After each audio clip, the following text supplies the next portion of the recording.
اللہ تعالیٰ کے بہت بڑے ولی کا نام حضرت لقمان ہے۔ یہ وہ ہستی ہے جن کے نام پر قرآن مجید کے 31 سورہ کا نام رکھا گیا۔ حضرت لقمان بہت بڑے حکیم اور دانا تھے۔ ان کی دانائی اور حکمت کا اندازہ اس بات سے لگایا جا سکتا ہے کہ قرآن مجید میں بھی ان کا ذکر آیا ہے۔ حکیم لقمان کی بیٹے کو نصیحت۔ حکیم لقمان نے اپنے بیٹے کو نصیحت کرتے ہوئے فرمایا، اے پیارے فرزند، برائی کی آگ برائی سے نہیں بجھتی۔ جس طرح آگ کو پانی سے بجھایا جاتا ہے، اسی طرح برائی کی آگ کو اچھائی کے پانی سے بجھایا جاتا ہے۔ کسی انسان کی موت پر خوش نہ ہونا، مصیبت زدہ شخص سے مذاق نہ کرنا، اچھائی کو کبھی مت روکنا۔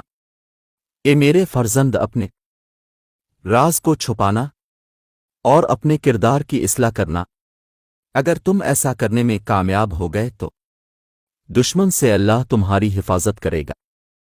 اے میرے بیٹے، اپنی بڑی سے بڑی نیکی کو بھی کبھی عظیم مت سمجھنا، اور کبھی بھی اپنے چھوٹے سے گناہ کو حقیر مت سمجھنا۔ لوگوں پر کبھی ان کی طاقت سے زیادہ وزن نہ رکھنا، اس لیے کہ تم جسے ناقابل برداشت تکلیف دو گے وہ تم سے علیحدہ ہو جائے گا۔ اس صورت میں اکیلے رہ جاؤ گے، تمہارا کوئی بھائی اور دوست تمہاری مدد نہیں کرے گا، بالا آخر ذلیل ہو جاؤ گے۔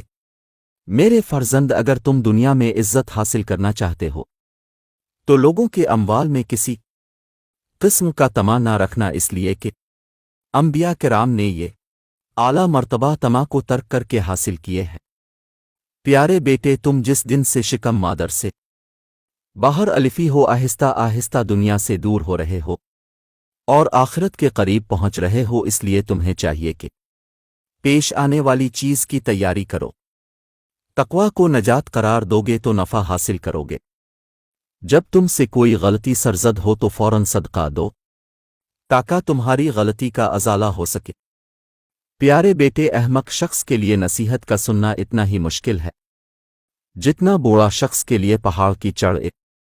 اگر تم لوگوں پر ظلم کرنے کی قدرت رکھتے ہو تو ہرگز نہ کرنا، کیونکہ خدا کو تم سے انتقام لینے کی زیادہ طاقت ہے۔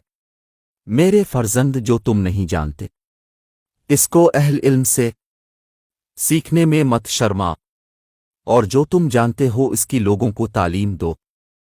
اے بابا کی جان، تجھ سے پہلے لوگوں نے اپنی اولاد کے لیے مال جمع کیے تھے، لیکن آج نہ مال باقی ہے نہ اولاد باقی ہے، اس لیے دنیاوی مال کے پیچھے مت بھاگنا۔ میرے بیٹے، اپنے آپ کو